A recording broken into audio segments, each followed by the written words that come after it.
Assalamualaikum warahmatullahi wabarakatuh. Hai, saya Nabila Umaira dari Prodi Bimbingan Konseling Islam, mahasiswa UINSI Samarinda. Dalam kesempatan kali ini, saya akan membahas sebuah pendekatan psikologis, yaitu pendekatan psikoanalisa.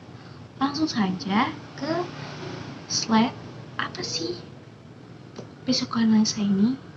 Jadi, psikoanalisa ini merupakan sebuah pendekatan yang berusaha untuk menjelaskan tentang hakikat dan perkembangan kepribadian manusia. Dalam psikoanalisa, terapis bekerja untuk klien untuk menggali dan memahami masalah psikologis yang mungkin berasal dari pengalaman masa kecil dan ketidakseimbangan dalam perkembangan kepribadian. Jadi, pendekatan psikoanalisa ini sebuah pendekatan yang berusaha untuk menjelaskan hakikat dan perkembangan kepribadian manusia. Bahkan biasanya perilaku ini akan terus berdampak pada perilaku sampai kita sekarang.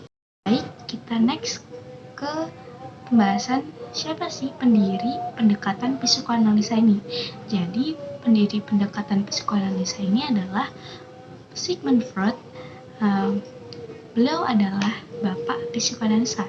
Jadi, Freud percaya bahwa pikiran dan perilaku manusia tidak sepenuhnya dikendalikan oleh kesadaran, melainkan juga dipengaruhi oleh bagian-bagian psikis yang tersembunyi, yang disebut dengan istilah alam bawah sadar.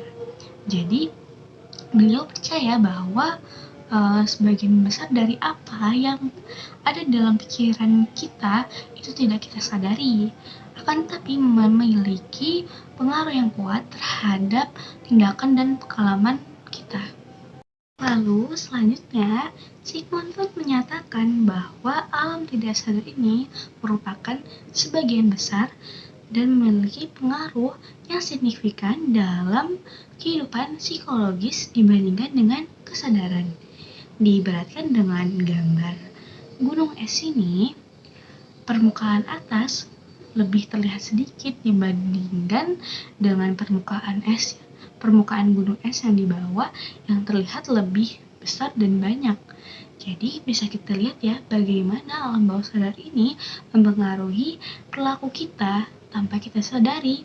Nah, mungkin kita sadari dari hal-hal kecil saja ya alam bawah sadarnya, tapi kita juga tidak sadar bahwa alam bawah sadar ini itu sebenarnya membentuk perilaku kita.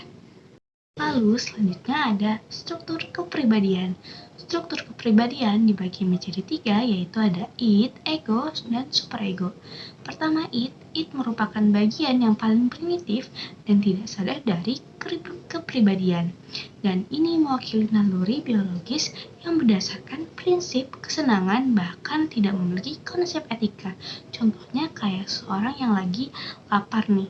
Nah, dia nggak mikir lagi kalau misalnya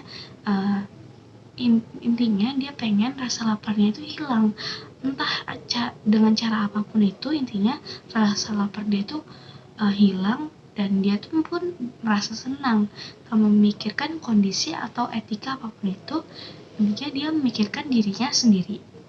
Kedua, ada ego. Ego merupakan struktur yang beroperasi pada tingkat sadar, prasadar, dan tidak sadar. Ego berfungsi sebagai perantara antara id dan realitas eksternal. Contohnya kayak ego ini masih sama ya, contohnya kayak tadi ketika seorang lagi lapar, si ego ini memikirkan bagaimana cara agar dia dapat kenyang secara realistis, yaitu dia ya mikir kayak secara logis gitu kan ya, secara realistis. Kalau misalnya saya lapar berarti saya harus masak, saya harus atau beli makanan di luar. 3, ada superego. Superego berperan dalam mengontrol keinginan-keinginan impulsif dari id dengan berpatokan dengan standar moral dan ideal yang ditanamkan dalam individu. Kayak misalnya ketika seorang berada dalam kelompok sosial.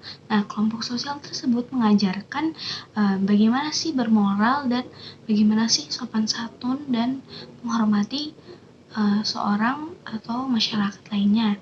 Jadi, super egonya ini akan berpengaruh pada perilakunya ketika dengan orang lain. Jadi dia ingin mempengaruhi orang lain untuk bisa seperti dia. Kayak misalnya kan dia berada dalam kelompok sosial yang mengajarkan dia untuk sopan santun ya. Jadi dia ingin orang-orang yang ada di sekitar dia dapat seperti dia juga, yang memiliki sopan santun dan hormat dengan orang lain. Baik, itu saja mungkin penjelasan dari saya tentang pendekatan psikoanalisa. Kurang lebihnya mohon dimaafkan. Wassalamualaikum warahmatullahi wabarakatuh.